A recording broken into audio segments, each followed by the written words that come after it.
সবাই অনেক ভালো আছেন।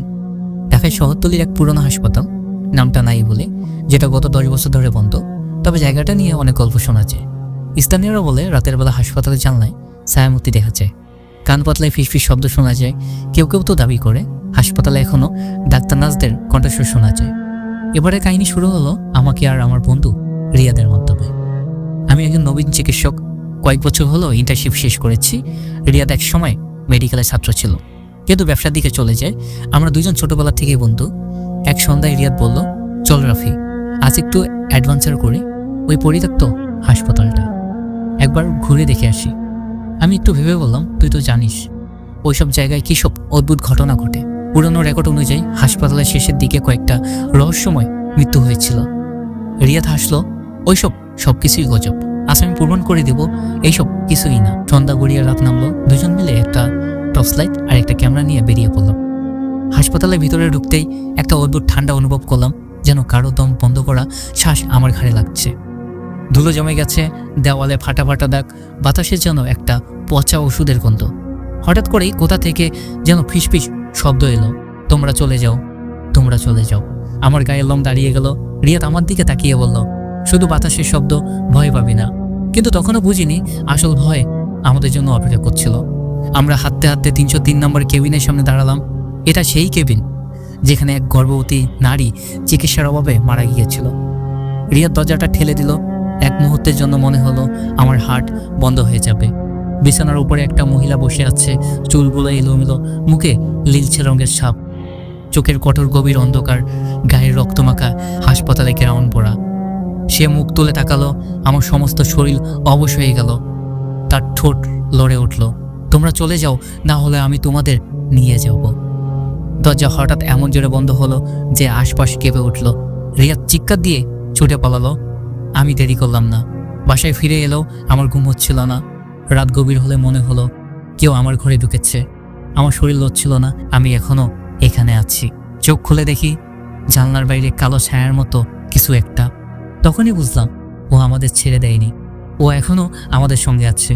আমার পুরোপুরি শরীর অবশ হয়ে গিয়েছিল, মনে হচ্ছিল কোনো ভারী কিছু একটা আমার বুকের ওপর চেপে বসেছে।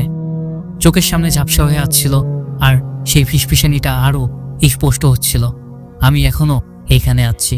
জোর করে গলা থেকে শব্দ বের করার চেষ্টা করলাম, কিন্তু ব্যর্থ হলাম। একমাত্র কাজ ছিল চোখ বন্ধ করা। মনে হচ্ছিল যদি চোখ খুলি তবে যা দেখবো সেটা হয়তো আমি সহ্য করতে পারবো না।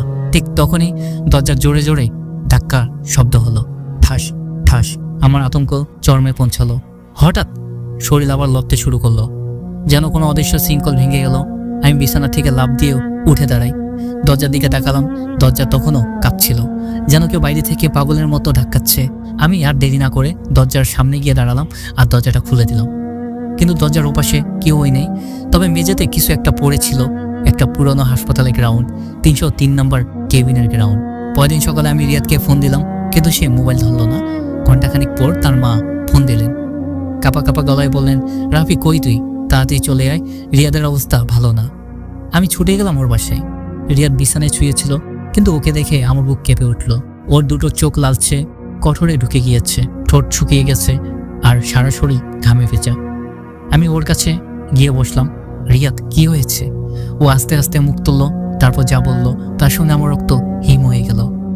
রাফি, ও এখনো আমার সঙ্গে আছে। তারপর ওর হাতটা তুলে দেখলাম, ওর কবজিতে গভীর আঁচড়ের দাগ। মনে হচ্ছিল কেউ নখ দিয়ে ওকে চেপে ধরেছিল।